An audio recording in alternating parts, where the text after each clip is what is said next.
Uma das criptomoedas que mais se valorizaram em cima da narrativa do mercado futuros descentralizado. Então, essa oportunidade da gente utilizar ferramentas on-chain para estar se alavancando cresceu muito. A GMX foi a principal e hoje está passando por diversas desvalorizações no seu ativo. E agora a gente vai conhecer uma atualização que está aí para mudar o jogo dela.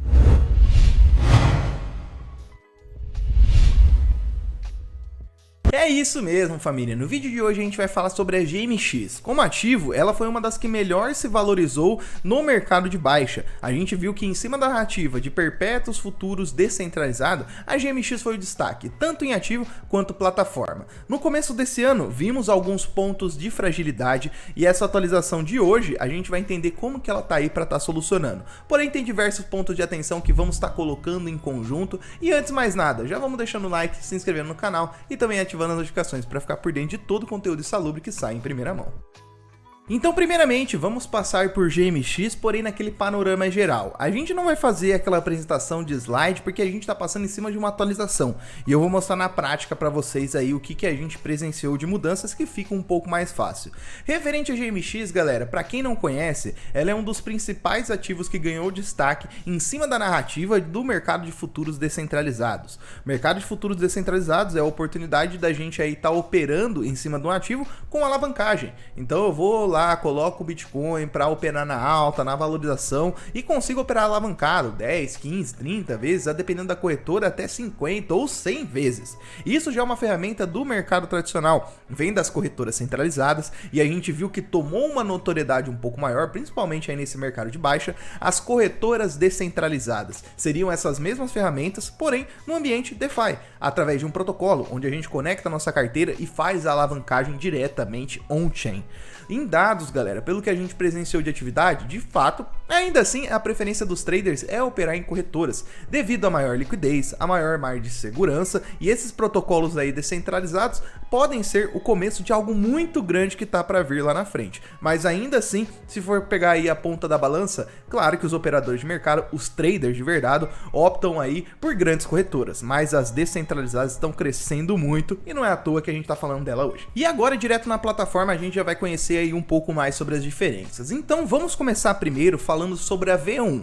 Inclusive, a gente tem outro vídeo no canal falando sobre a GMX, passando um pouco mais detalhadamente, função por função, que eu vou deixar no encarte aqui para você estar conhecendo. Mas continuando, a gente tem a famosa versão 1 da GMX. E como é que ela funciona? Questão de layout, as duas são a mesma. Então aqui na plataforma a gente tem a oportunidade de trocar ativos, então fazer um swap normalmente, eu posso trocar Ethereum por SDC, Ethereum por outros ativos que tem aqui na própria cesta da GMX, e também operar a favor da alta e a favor da baixa dos ativos, com alavancagem de até 50 vezes. Então, como plataforma de futuros, ela tem todas as ferramentas funcionais. É claro que em questão de liquidez tem outros aspectos, mas como plataforma de ferramenta, cara, ela tem todas as funcionalidades, isso daí é bem interessante. Paridades não tem muita por conta do modelo de funcionamento da GMX, mas em questão de plataforma é isso, a gente não tem tanto diferencial da V1 para V2, a não ser as informações e os aspectos de liquidez da própria plataforma. E continuando esse entendimento sobre a V1, a gente vai à parte um pouquinho da liquidez. Por quê, né, galera? A gente tem que entender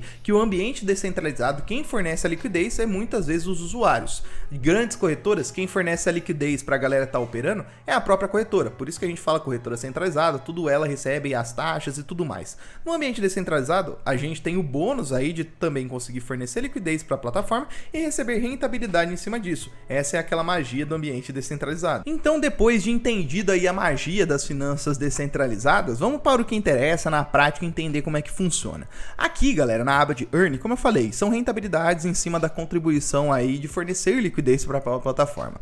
É claro que todo protocolo, galera, inicialmente ele traz rentabilidades maiores para chamar mais a atenção da galera. Então vamos entender um pouquinho disso durante a explicação. Primeiramente, o GMX, ele trabalha com Real Yield. Então sim, a gente tem como se fosse dividendos aí para os detentores do token, que tem um APR ali de 2,54%. E da onde que vem esse APR? Galera, tudo que a plataforma aí arrecada, basicamente 30% vai para os detentores de GMX. 70% vai para a cesta de ativos, que é agora que a gente vai entender. Depois do GMX, que a gente já entende que ele é um dos poucos tokens que tem Real Yield e está passando pela plataforma da GMX, a plataforma tem aí o seu token de liquidez, chamado GLP. O token de liquidez, assim como o LP, ele fornece aí liquidez para a galera estar transacionando, trocando e no caso aqui se alavancando, né? Então como é que funciona? Galera, esse GLP ele é uma cesta que contém diversos outros ativos, dentre eles Ethereum, Bitcoin, Arbitrum, Link, Uni, entre outros. Então você investir, comprar token GLP, você está investindo numa cesta de ativos, basicamente aí uma parcela de um fundo de investimento, basicamente, só para simplificar um pouquinho mais o entendimento. E ele também aí fornece uma rentabilidade. Então você literalmente está contribuindo com a plataforma, recebendo uma rentabilidade em cima da liquidez que você está fornecendo, fora a rentabilidade que você ganha por ser um detentor de token GMX. Então beleza, essa cesta de ativos você está contribuindo com a contraparte dos alavancados. Então basicamente, galera, a GMX ela tem um funcionamento como se fosse um jogo. Se os traders eles estão operando e eles ganham as suas operações, vai sair dessa cesta de GLP e vai pagar os ganhadores aí das operações. Então beleza, você foi lá, alavancou e poxa, atingiu todos os seus alvos, você saiu ó, tilindo, ganhou e lucrou. Esse lucro seu vai sair da cesta de GLP. Então realmente, quando os traders ganham, tendência de quem fornece liquidez perder. E agora ao contrário, se os traders perdem, a gente vê o GLP ganhando, porque querendo ou não, o que eles perderam vai para a cesta de ativos e o GLP se valoriza. Então tem um jogo ali um pouco diferente. A GMX, quem fornece liquidez, sempre se favorece mais à medida que os traders perdem. Quanto mais os traders ganham, menos o GLP ganha e menos quem está fornecendo liquidez ganha. Então, se pegar historicamente, né, a gente sabe que os investidores, principalmente a galera que opera alavancado, matematicamente, utilizando a probabilidade, a gente sabe que os ganhadores é uma menor porcentagem comparada aí aos perdedores. Então quem opera muito mais tem a tendência aí a perder muito mais. Então isso daí a gente entra no quesito de jogo de probabilidade. Ainda assim, a probabilidade, a matemática tá na mão dos perdedores de trader. E por último, a gente chega aqui no Scroll de GMX. É basicamente, galera, um programa de incentivos, vocês vão entender um pouquinho a mais, mas era a possibilidade de você receber recompensas em eGMX, Scroll de GMX, e ter a possibilidade de trocar ele por um GMX. Então ele é um token de recompensas da plataforma que você não tem aí valor de negociação, porém depois de um período de vesting, ou seja, depois de tanto tempo, basicamente um ano, você tinha a possibilidade de trocar esse Scroll de GMX por um GMX. Então não deixa de ser um programa de incentivos, porque a galera vai lá, faz stake e acha que vai conseguir rentabilizar para receber esse eGMX para trocar por um GMX, então não deixa de ser um certo incentivinho. Então aqui na parte do Earn, a gente tem o GMX, que a gente já viu aí que o token tem o Real Yield, tem o GLP, que vai mudar como vocês vão entender aí no decorrer desse vídeo, e tem o Score de GMX, que seria como se fosse um programa de incentivos. E eu sei que vocês estão perguntando, incentivo? Incentivo do quê? Vamos lá, só para entender. Toda plataforma que lança, que entra no mercado, ela tem que chamar usuários ali para estar entrando, para estar acessando, para estar utilizando principalmente. E muito no mundo cripto a gente sabe que estamos aqui por dinheiro. Então como é que funcionam esses incentivos? As plataformas oferecem um pouco mais de rentabilidade para você estar utilizando-a. Então não é à toa que a Radiant, por exemplo, que é outro protocolo de empréstimos descentralizado, tem uma rentabilidade um pouco maior do que uma Aave da vida. Porém, uma Aave da vida é muito mais segura do que uma Radiant da vida. Então é por isso, galera, que a gente tem esse jogo de incentivos. As plataformas que chegam agora no mercado oferecem uma rentabilidade um pouco maior para conseguir chamar esse usuário para a plataforma. E o Scroll GMX, ele era uma dessas partes da alocação principal do token, ou seja, destinado somente para essas recompensas. Então a gente começa a ver que no começo do ano ali de 2022, principalmente depois do lançamento, até agosto ali de 2023, literalmente desse ano, a gente viu que ele estava passando ali por um processo muito inflacionário, mediante ao quê? Aos incentivos. Então vamos lá, se eu voltasse aqui na plataforma, a gente teve época do GLP pagando mais de 30% de APR, a gente também tinha o próprio GMX dando dividendos muito altos, justamente por conta do quê? Desse jogo de incentivos. Então isso daí é muito interessante. Porém, quando acabam os incentivos, a gente tem que ter a certeza do quê? Que a atividade vai continuar. Ó, eu só vou dar uma pausinha aqui bem rápida, galera, que nosso desafio DeFi tá chegando. No dia 2, 3 e 4 aí de outubro, a gente vai estar separando aqueles 3 dias de muito conteúdo sobre DeFi. Se você quer aprender muito mais aí sobre o ambiente descentralizado, perpétuos, pools de liquidez, lending, tudo mais, cara, você não pode perder e o link tá aqui na descrição. Então, beleza, galera, entendemos que o GMX, a parte do mercado de futuros, ele funciona quase como um cassino descentralizado. Como é que funciona? Eu tenho a possibilidade de fornecer liquidez e receber rentabilidade de quem opera. Quem Quem opera está atuando na estatística, ou seja, muitos dos traders que operam, historicamente, eles perdem mais do que ganham. Então a plataforma quis se favorecer um pouco disso. A liquidez ela é montada de um jeito que quando os traders ganham mais, a GMX perde mais, e quando os traders perdem mais, a GMX ganha mais. Então o modelo econômico estava voltado para isso, além dos incentivos, como eu mostrei para vocês, mas esse que era o diferencial principalmente da GMX. Porém, esse ano a gente teve alguns pontos de atenção. E esse ponto de atenção conseguimos pegar aqui no dashboard da GMX, galera. A GMX tem um Analytics da sua V1, onde a gente consegue diversas informações. Dentre elas, galera, informações de volume, taxa, GLPs, entre outros. Porém, aqui eu consigo um gráfico muito interessante, que seria o do Open Interest. Para quem conhece o mercado tradicional, ou até mesmo acompanha o mercado cripto, já sabe dessa nomenclatura. Open Interest é basicamente aí a quantidade que a gente tem em dólares abertas, posicionados tanto a favor da alta dos ativos, tanto a favor da baixa dos ativos. Então esse é o Open Interest da GMX.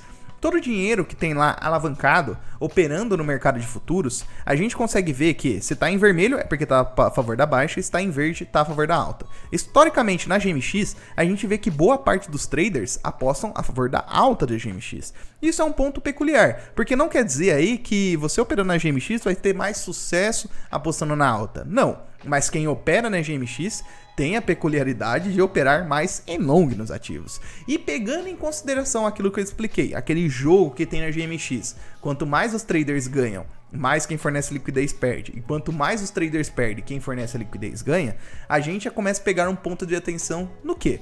Que é o seguinte, galera, a gente viu que no começo desse ano apresentamos uma valorização de mais de 90%, isso só no Bitcoin. Então desde janeiro até meados ali de praticamente julho, a gente só viu alta no mercado cripto. Isso não é ruim, galera, isso não é nada ruim, eu até queria muito mais altas. Porém, entendendo esse jogo aí da GMX e pegando que historicamente os traders curtem operar a favor de long, pode ter certeza, galera, boa parte do começo do ano de 2023, a GMX, os operadores tiveram muito sucesso no seu long, e boa parte da recompensa desses caras aí que conseguiram sucesso nas suas operações de long saiu da cesta do GLP. Então o começo desse ano, principalmente quem acompanha nossas lives, presenciou que quem fornece liquidez para GMX ficou aí um pouquinho com medo, porque a gente viu boa parte do tempo os traders ganhando. Imagina isso num mercado de alta. Se a gente já presenciou isso durante uma alta num mercado de baixa, imagina numa bull run. E esse foi um ponto aí de atenção para a GMX. E essa peculiaridade só foi possível entender aí mediante a alta que a gente teve no mercado de criptomoedas, principalmente em cima do Bitcoin. A gente viu que a narrativa de perpétuos cresceu depois de um tempo ali, principalmente durante o mercado de baixa, por mais que diversos ativos já estavam antes aí mesmo, até mesmo da narrativa tomar uma proporção, mas mesmo assim, muitos não presenciaram momentos como esse. Então a gente precisou de uma altinha dessa no Bitcoin para ver esse ponto de fragilidade na GMX, e agora a gente chega com a V2. Primeiramente, galera, nessa V2 eles implementaram a questão do Founding Fees. Isso daí é bastante interessante, que seria como se fosse as taxas de financiamento. Para quem opera em corretoras tradicionais, como a própria Bybit, que é parceira aqui do canal, lá tem a questão das taxas de Founding Fee, que seria as taxas por você manter as ordens em aberto, galera. E como é que funciona isso daqui? Basicamente, a gente tem aqui, ó, estamos na V2 da GMX, eu vou até tirar minha cabecinha um pouquinho do lado para ficar mais simples o entendimento. Aqui na parte de baixo, galera, eu consigo ver que se eu for abrir uma posição em long, eu vou pagar esse 0,0008% por hora. Isso daí, galera, é um cálculo que é feito. Ele é um cálculo em cima de um APR, então não quer dizer que cobra isso diretamente da sua ordem, tá? Ele é um cálculo feito aí numa operação matemática de APR, onde que tinha que ter feito realizado esse cálculo para você saber o quanto vai ser cobrado de taxa. Então isso daí é basicamente para dificultar, né? Mas vamos voltar para o raciocínio. Então isso é o que eu vou pagar se eu abrir uma operação em long.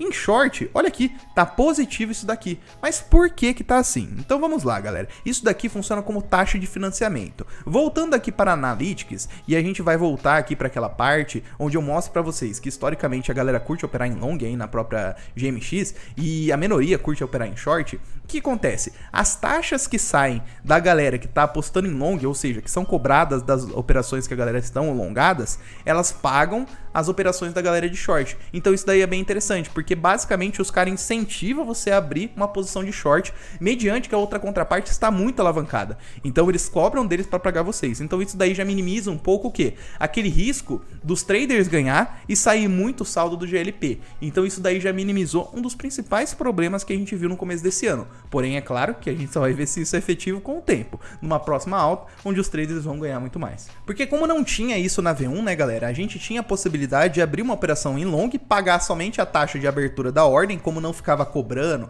uma taxa por manter aí a ordem aberta, no caso você tinha a possibilidade de largar uma operação aberta lá. Então pode ser até por isso que a gente vê boa parte das posições abertas em long. Muitas pessoas que acham que o mercado vão subir, larga uma ordem lá aberta, porque vai pagar pouca taxa mesmo, e essa V2 aí já veio para sanar isso aí.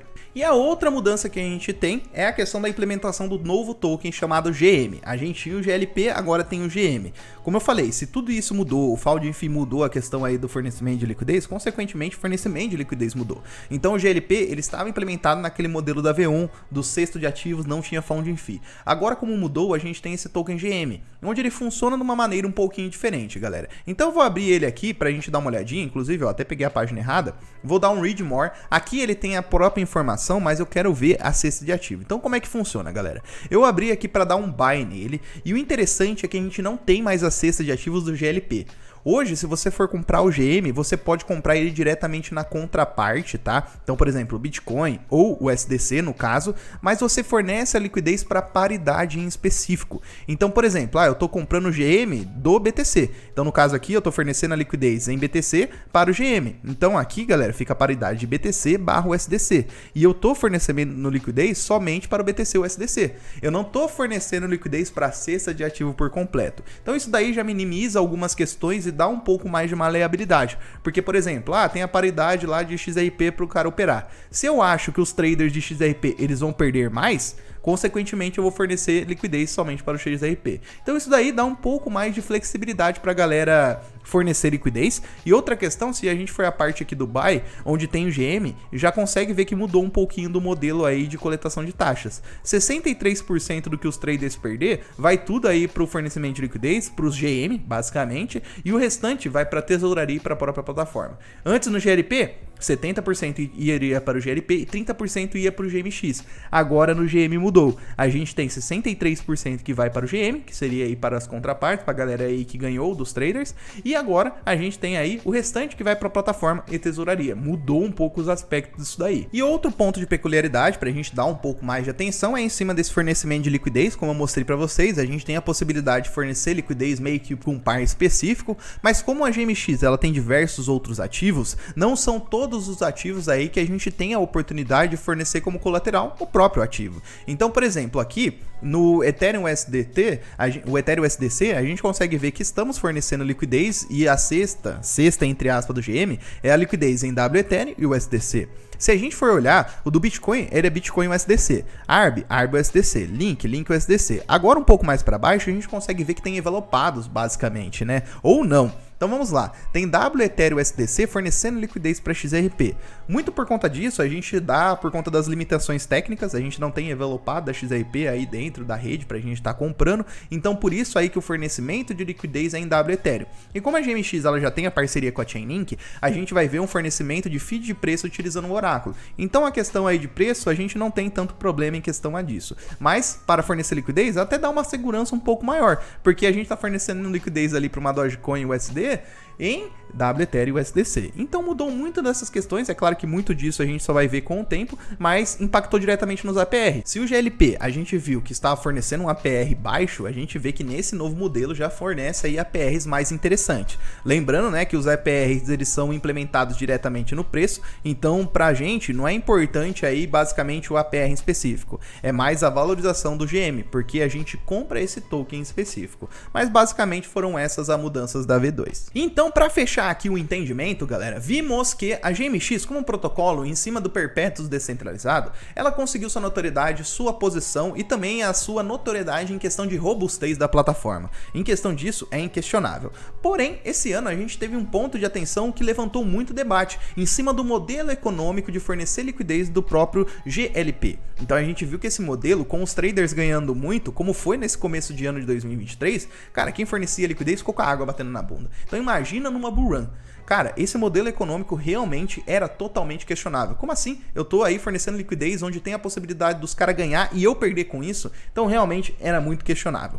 Esse modelo da V2, cara, solucionou diversos problemas. Só a implementação do Fold Rate, para mim, já solucionava muito problema que tinha. Agora a questão da gente ter a oportunidade aí de fornecer liquidez em determinado ativo utilizando aí esse novo token, que é o famoso aí GM, cara, realmente é mais interessante ainda. Então são duas coisas aí que vêm com um ponto positivo totalmente em cima desse modelo de fornecer liquidez. Agora um ponto negativo, galera, é que a gente sabe aí que o GLP, ele é um token que estava muito sendo utilizado como produto de diversos protocolos. Como que vai ficar um produto tão grande de lado como o GLP, que forneceu aí tanta infraestrutura para diversos outros protocolos, se a gente vai utilizar agora o GM?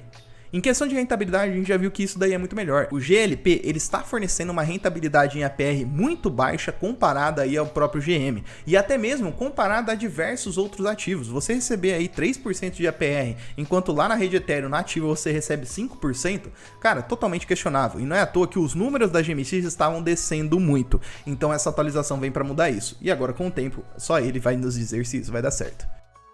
Mas é isso, família, eu espero que tenha entendido muito mais sobre essa atualização da GMX que eu fiz aí no vídeo de hoje, detalhadamente aí um pouquinho mais sobre as mudanças. Se você quer entender um pouco mais sobre a GMX, temos vídeo no canal mostrando como é que opera na plataforma, mas pode ter certeza, não é nenhum bicho de 7 cabeças. E se você quer entender um pouco mais, deixa aqui nos comentários, quero saber aí se vocês querem um vídeo completão somente sobre operar na plataforma da GMX. E também não se esqueçam aí de participar do desafio DeFi que tá chegando logo no começo de outubro. Tamo junto e falou!